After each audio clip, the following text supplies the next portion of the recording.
Nobody has ever worked out what this is. It is Roman, nearly 2,000 years old, and more than 100 of them survive, and not one ancient text says what it was for. That is exactly the kind of mystery this channel lives for. Welcome to the Lost Detail. A hand lifts a small object from the dirt. 12 flat sides, 12 round holes, and not one of them the same size.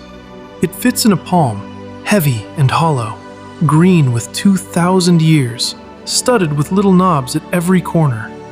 It was cast by Roman hands, somewhere along the cold northern edge of the empire. And almost 300 years after the first one was dug up, nobody can tell you what it is. Not a tool we recognize, not a weapon, not a coin, a cup, or a key. More than 100 have surfaced across Europe, and not a single ancient text mentions them. An empire that wrote down its laws, its recipes, even its insults, left no word at all for this. This is the story of the Roman Dodecahedron, and the detail that makes it impossible to solve. Picture a ball the size of an orange, but cut into 12 perfectly flat pentagon faces. At each of its 20 corners sits a small round knob, like a tiny foot.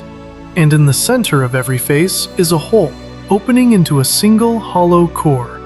But here is the first strange thing. On a single object, no two holes are the same width. They were cast in bronze, their walls often paper thin, demanding real skill and real expense. They range from the size of a golf ball to the size of a grapefruit. Some carry neat rings of decoration around each hole. None carry a single number or letter. The very first was pulled from the ground in 1739 and filed away simply as a curiosity. Since then, they have kept surfacing, and with them, a rarer cousin, a 20-sided version, just as silent. Whatever they were for, the Romans never once felt the need to label them. Now follow where they turn up, because the map is even stranger than the object.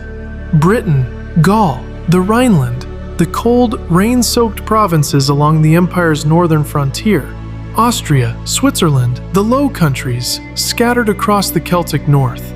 But here is the second strange thing. Not one has ever been found in Italy, not in Rome, not in the heartland that built the empire and ran its finest workshops. An object cast all over the frontier and unknown in the very center of Roman power, which raises a quiet, uncomfortable question. Was this ever really a Roman idea at all, or something the conquered Celtic peoples of the north made, in Roman bronze, for reasons of their own? For nearly 3 centuries, people have tried to answer one simple question. What was it for? More than 50 serious explanations have been published. That number alone should tell you something. The first guess was the obvious one, a measuring instrument, a surveyor's tool for the field. But a measuring tool needs marks, scales, numbers. These have none, and no two are even alike. Some said a rangefinder, sight a distant enemy through the holes and read off the distance. Yet the holes are random widths on an object never named in any military manual that survives. Others were sure it was a candle holder. A few were even found with traces of wax inside. But why cast elaborate 12-sided bronze when a cheap clay dish would hold a candle just as well? A cleverer idea tries to use the one feature everyone else ignores, those mismatched holes. Hold it up, line up 2 holes of just the right size, and you could fix the angle of the sun. That could mark a date, the moment to sow a crop, or read the turning of the farmer's year. It is the rare theory that explains the holes. It still cannot explain the silence in the records. Then came the famous one, that it was a knitting frame for making the fingers of woolen gloves. It even works in a modern demonstration. There is just one problem. Knitting on a frame like that is not recorded anywhere until the 1500s, over 1,000 years too late. So the wool unravels, as does the gambling die, the toy, the coin gauge, and the holy relic. One by one, the simple answers fall apart. Each fits a little, and none of them fits all. And the deeper you look, the more it seems to resist every practical use we try to invent for it. So let's stop asking what it does and look harder at the object itself.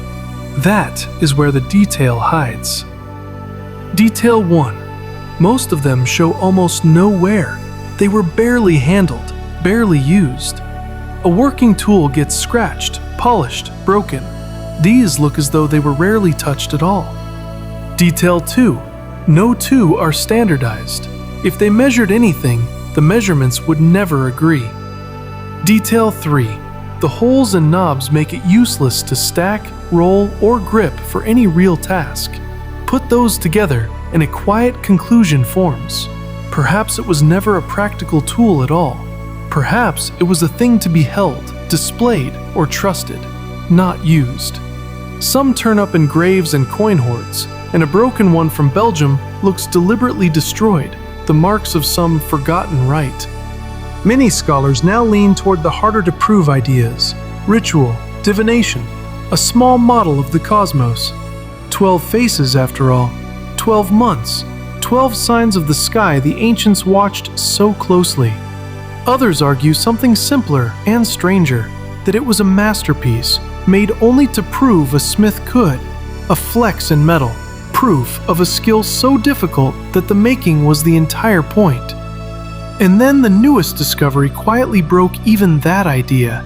In 2023, in a field in Norton Disney, England, volunteers dug up one of the largest ever found. Beautifully cast, perfectly preserved. The 33rd ever found in all of Britain, and it was sitting in a rubbish pit, thrown out with the broken pottery and the kitchen scraps.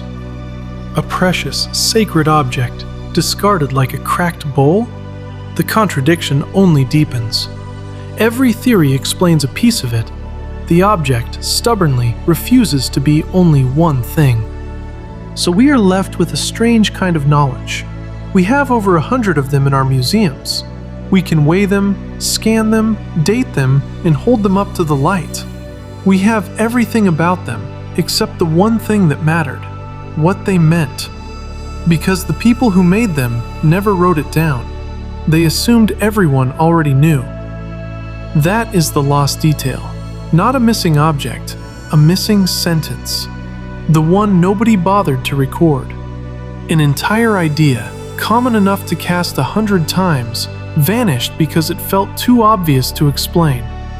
And that should unsettle us a little more than it does, because we are doing it right now, filling our world with objects whose meaning we never write down.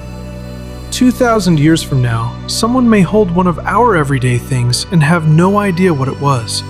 The Dodecahedron isn't really a puzzle about Rome. It is a warning about memory. 50 answers, 100 objects, 2,000 years, and still the holes stay empty. Every age leaves one detail it forgot to explain. This one was theirs. If you want to find the next lost detail with me, subscribe to The Lost Detail. I'll see you in the next one.